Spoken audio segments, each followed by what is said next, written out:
2, 3, 4.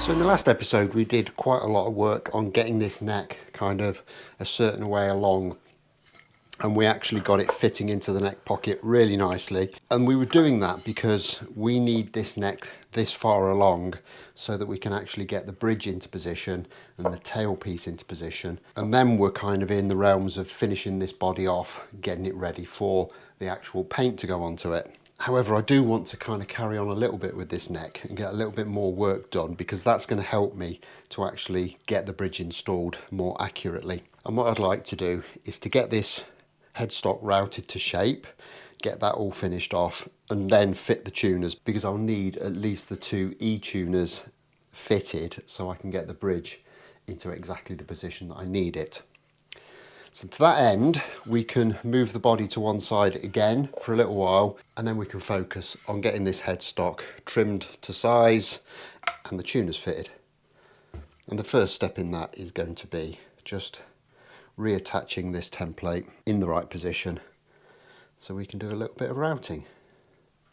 And this should be fairly straightforward to do. I've simply got my template superglued masking tape onto the headstock. I've cut very close to the line I need to route to, so there's not a lot of material to take off, but I'm going to go down in a few stages. I've kind of got this set up to take maybe the first 4 or 5 mil out, and then we'll drop this down a little bit, take a little bit more out, and then do a final clean up pass with a slightly larger cutter. Obviously I'm not going to be able to route into these little small bits here. What I might be able to do is put a smaller, maybe a 1/4 inch cutter in there and get the bulk of it, and then we're just going to have to do some good old-fashioned kind of filing and trimming out work to get the rest of it done. But I think this should be a fairly straightforward job.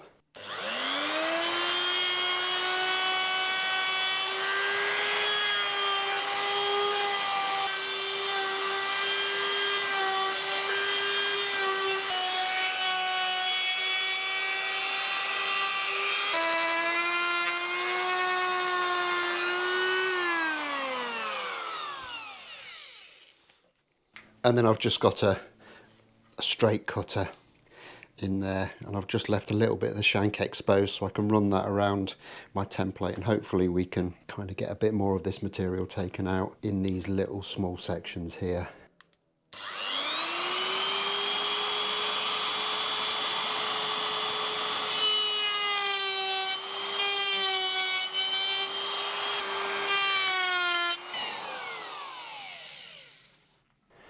And that's probably as much as we're going to get off of there with the router. So I'm just now going to just transfer punch through the little holes in the template, which will give us our accurate locations for the tuners, and we can get that off there. And what I'm going to do also is just mark as best as I can where I need to be trimming this too. I actually think my best bet with this is to just try and nibble it out as much as I can on the bandsaw, and then just clean it up with some files and stuff to give us a nice kind of finish. But first off, we need to look at getting these tuners fitted, which means we're going to have to drill some holes. Now, there's, I think, a couple of different sizes of hole that are required on here, because the actual tuner element, that's pretty much a 9mm hole that we need to cut there. But these bushings that go through the front is about an 8mm. Now, I'm not entirely sure that I want kind of a millimetre's worth of slop in that hole, so I think what I'm going to do is I'll go through here first with a small drill bit from the top, so I've got a through hole that's pretty accurate. I can then open it out on the back to the 9mm that we need, going partially through, and then from the top I can go all the way through with an 8mm, just to give us a kind of a nice snug fit for these top bushings to go into. It's only a small detail, but it will help the tuners be a little bit more secure and hopefully a little bit more stable.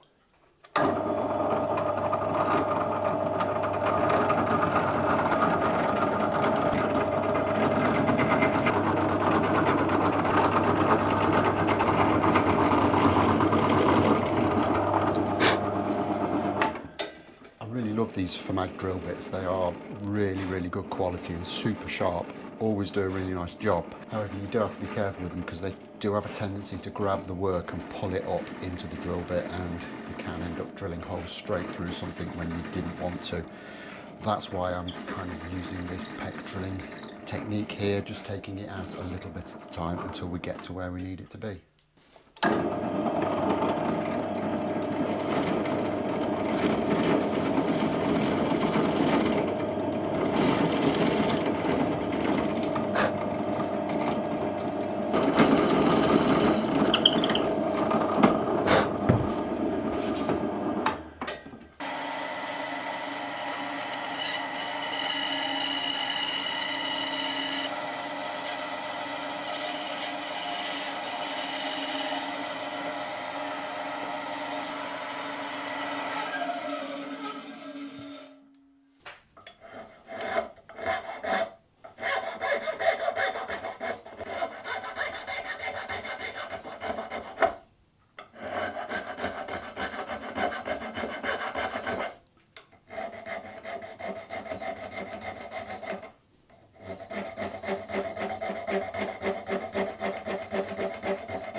And there we are with the tuners fitted, and I think that's looking very nice. We're still a little bit thick on the headstock. I do need to do a little bit of profiling work on the back, and that is why the kind of tuners aren't coming through as much as we might like. But other than that, I think we are good. However, there is one kind of aspect of this that doesn't look correct to the original guitar, and that is the size of these little washers around the nuts on the tuners. Now, as we can see here on the picture of Johnny's guitar, they are much bigger than this.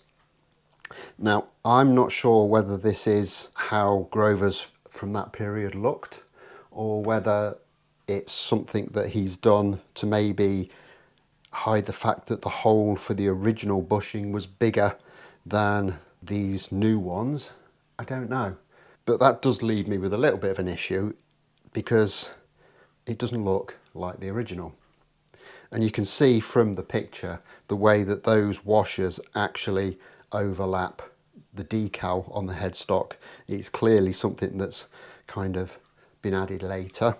So to that end, I've ordered some bigger stainless steel washers, which hopefully I can polish up and then relic, and that will match in with the rest of everything that we're going to do on the headstock.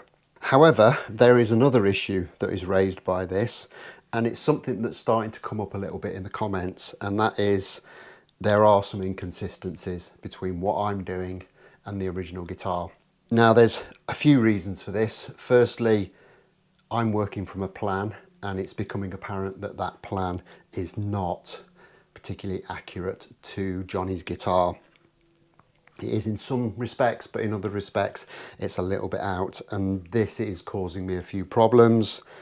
And the other one is I've never actually laid hands on an actual Mosrite, so I'm having to rely on the information I can get off the internet and kind of pictures of the actual guitar that are available. And the result of that is some of it isn't right. Some of it isn't exact to the original guitar. And a prime example of this, and this is totally an oversight on my part, because it didn't really matter how many times I looked at the image, I didn't notice it until somebody pointed it out to me, that there isn't a truss rod cover on Johnny's guitar on the headstock. It's adjusted from the heel, and I've already cut the truss rod adjustment into the headstock, which is a bit of a nightmare. So I'm not quite sure what I'm going to do with that. Apparently Mosrite didn't start doing that until the year after Johnny's guitar. So the plans led me astray there. My fault. I should have noticed. I should have been paying a little bit more attention to the pictures. I wasn't, and it's caused me a problem. However, this has made me sit back and think a little bit about this. And at the outset of this project, I said I was going to try and make this as accurate as I could to the original guitar. And I think I need to live by that. And that means I'm going to have to do a little bit of rework on some of the elements of what I've already done. Thankfully, apart from the headstock issue, there isn't anything that is an absolute nightmare to do, and I'm pretty confident we can bring this back on track. Something we've already touched on was my suggestion that I wasn't going to use a 0 fret on this, and that was mainly driven by the fact that the string guide that I'm going to need that goes behind that 0 fret is kind of unobtainable. I've had to think about it. There's only one way around this really. I'm going to have to make my own. Looking at the original, it looks to be made out of steel. I'm not going to go down that route. I'm probably going to use aluminium. The original looks to be painted silver, so we can go with that as well. So that shouldn't be a massive issue, but it does mean there's quite a lot more work to do just creating that one aspect. Luckily, when I set the nut line up on the neck, I did leave a little bit of space behind it, so there is room to actually put that element in. So I think we shouldn't have too much of an issue doing it. It might mean there's a lot more work involved for me, but from here on in, I'm going to try and make it as faithful to the original as I possibly can. So now that we've got all that something like, we can start to get this all set up and lined up. And the first part of that is I'm just going to quickly throw a clamp onto the neck, kind of hold it in position in the neck pocket, and then I'm going to take a straight edge up and I'm going to align the centre lines of both the body and the neck. We're a little bit out of position there, so we'll just need to kind of give it a little bit of a tweak until we can get them all nicely lined up, kind of at the end of the body and then at both ends of the neck, and that's kind of pretty much where I need it to be. So I'll just make sure that's good and tight so we're not moving anywhere. And with that done, I can take a measurement from my nut line up here at the top of the neck, just down the side of the neck and onto the top of the body for our 24 3/4 inches. And just square that across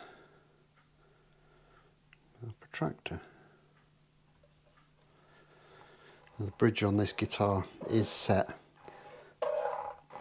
at right angles to the centre line of the body, so we can just square a line across there without any problem. And then I've taken some measurements, and this is again where the kind of drawing I've got contradicts what I'm able to ascertain off photographs and stuff.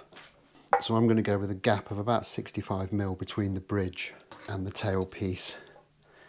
So if I measure this bridge, it is 20mm, so that needs to be 75mm from the centre line,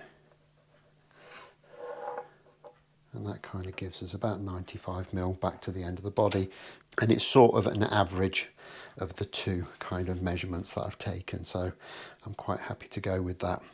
So next up, we need to make sure that we've got everything central on the body, and we could just do this with measurements and there's a chance that it might actually work out, but also what I want to do is make sure that the strings sit kind of correctly on the neck and then pass over the pickups in the right position as well. So that means we might have to just kind of tweak the bridge and the tailpiece from side to side a little bit. And to do this, I've just got two bits of kind of quite strong thread, and in the first instance I'm going to just tie them onto the tailpiece here, just using the holes that the E strings would normally go through. And at the moment I'm just going to use this to position the bridge. We can come back to positioning the tailpiece in a little while. And we do want everything to kind of line up nicely. With that tied on, I'm then going to go at the other end and just pass this through the tuner post. I can just tighten up, just to take up any slack. Now obviously I haven't got a knot on yet, so we need to make sure that we're putting these kind of roughly in the position we'd want them. And then I'll tape them down so they're not moving anywhere. And with that done, I can then pull everything nice and tight by pulling the tailpiece back, and we can kind of juggle that around so it's kind of sitting nice and evenly on the fretboard. That's looking about right. And I'm just going to clamp that in place. And so far everything's looking pretty good, which means I can slide the bridge into position, and then I can mark the centre points for those two studs that we need to drill in there. And then I've slipped the pick guard in to make sure that the strings are actually falling correctly over the pickups, which they absolutely are there. So I'm quite happy now to go ahead and mark this bridge out and get it installed. Now so far I've been working with this kind of set with the centre of the bridge onto that scale length line, but that's not actually how I want to set it up permanently, because what I want to do is actually align that scale length with the centre of the high E saddle. Now I've got that pulled forward a little bit. There's a little bit more forward movement on it, so I can adjust either way, but predominantly I want the adjustment to be back from there for the rest of the strings. So what I'm going to do is I'm going to eyeball this into position so that that string is breaking over that scale length line, and then very, very carefully hold everything in place. And I'm just going to mark that with a transfer punch, which will give me my first mounting hole. Now the bushings for this bridge are just a fraction over 8mm, and I've just put a tape flag on here. I'm not going to take this to the drill press.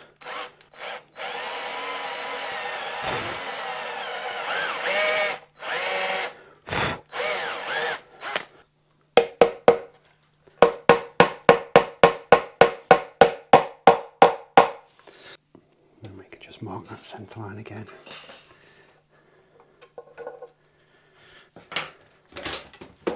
And drill the other one in.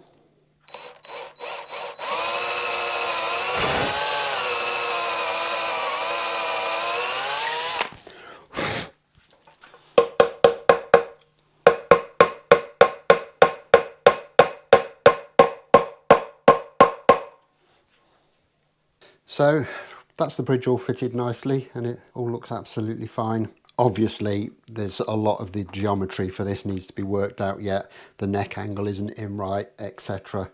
So this won't be an accurate representation of action or anything at this stage, but we are right dimensionally in the positioning of everything. So next up we need to position the tailpiece, so we'll take this clamp off and I'll just see if I can get this untied.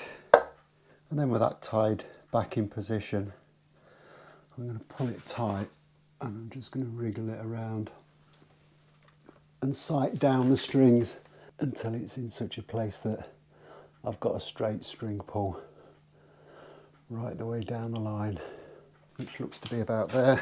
And again, mark with my transfer punch. Now these are a slightly different size bush, and I don't have a bit that will fit in the hand drill realistically to do these with, so I'm going to take this one over to the drill press and get them both drilled in at the same time.